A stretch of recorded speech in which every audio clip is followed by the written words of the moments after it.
కూడా ఇన్ని మున్సిపాలిటీలు లేవు కాబట్టి 4 years అయిపోతుంది కాబట్టి అందరికి కూడా ఒక ఏడాదన్నా చైర్మన్లో కూర్చోవాలి, ఒక ఏడాదన్నా మేయర్గా కూర్చోవాలి అని వాళ్ళకు కోరికలు ఉంటాయి కదా. చాలా మంది కోరికలు ఉంటాయి కదా, తప్పు లేదన్నా. వాళ్ళ దాంట్లోనే వాళ్ళకు కొన్ని ఉంటాయి కదా. మన ఇంట్లో 4 అన్నదమ్ములు ఉంటేనే ఇద్దరికి వాళ్ళది, 4 కోడళ్ళు ఉంటేనే పిల్లలతనం యాడనో పంచాయతీ వస్తుంది కదా. ఇంతమంది 200 మంది కౌన్సిలర్లు కార్పొరేటర్లు ఉన్నప్పుడు ఇవన్నీ వస్తాయి కదా, మామూలే కదా.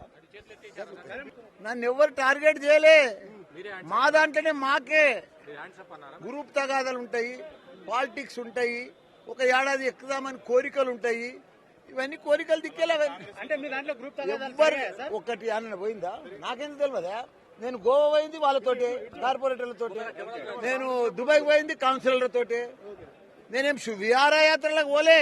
అవిశ్వాసం దాంట్లో ఇవన్నీ కావద్దు. బాగా మెంటలీగా ప్రాబ్లమ్స్ ఉంటే కౌన్సిలర్లు గాని కార్పొరేటర్లు గాని డిస్టర్బ్ ఉంటే వాళ్ళని దోల్కపోయి సముద్రం ఒడ్డుకు అక్కడ శాంతింప చేస్తే కూల్ అయి వస్తున్నా. నేను మెడ్చల్ దొరకపోయినా సక్సెస్, పిడిదాది కూడా తీసుకుపోయినా సక్సెస్. రాష్ట్రం అంతా కాదు, అరే మా దగ్గర చెప్తే నువ్వు రాష్ట్రం అంతా అడుగుతావు. ఇప్పుడు మా దగ్గర ఇప్పుడు మళ్ళా గోవాకు ట్రిప్ వేస్తారు వాళ్ళు, మన పోచారం వాళ్ళు, మన తుమ్కుట వాళ్ళు గోవాకు పోతారు, హ్యాపీగా తిరుగుతారు. గోవాకు పోయి ఏం చేస్తావు? ఇప్పుడు ఎంపీ టికెట్ దాని మీదనే మీటింగ్ జరుగుతుంది, అది ఇప్పుడు కంక్లూడ్ కాలేదు.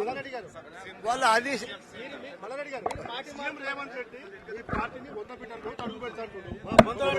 చూడు, ఆయన సీఎం లెక్క మాట్లాడతలేడు. సీఎం మాటలు కావు అవన్నీ, పద్ధతి కాదు. ఒక సీఎం హోదాలో ఉండి ఏం మాట్లాడతాడు? ఓ లెక్కన పద్ధతి అసలు మాటలు ఎవ్వరు కూడా భరించలేరు. వాళ్ళే 100 మీటర్లు కాదు, కాంగ్రెస్ 130 ఏళ్ల చరిత్రలో ఇప్పుడు ఏ లోతులు ఉంది అది?